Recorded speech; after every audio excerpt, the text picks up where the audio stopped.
नमस्कार, मिनी ब्लॉगमध्ये आपलं स्वागत आहे. तर मोठाले ब्लॉग बनवले तर कोणी पाहत नाही, म्हणलं छोटे छोटे क्लिप बनवायचे.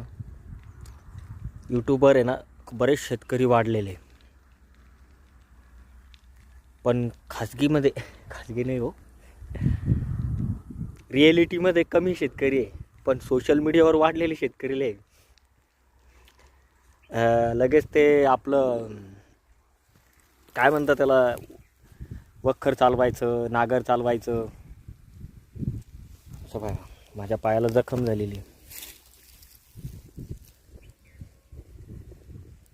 दिसणार नाही, ऊन चमकतंय, हात फुटलेले.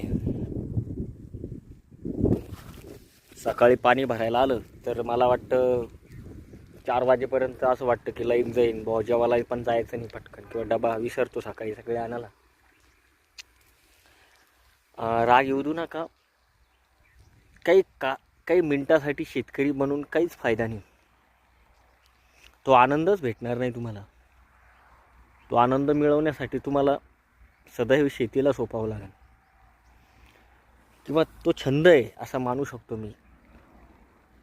किंवा सोशल मीडियावर तुम्ही फक्त शेतकरी बनण्यासाठी आले असेल, पण खरं जिंदगीत शेतकरी बनल्यानंतरच तुम्हाला कळेल की शेतकरी काय असतो, त्याचं दुःख काय असतं, त्याला होणाऱ्या वेदना काय असतात, त्याला कोणकोणत्या गोष्टीचा सामना करावा लागतो.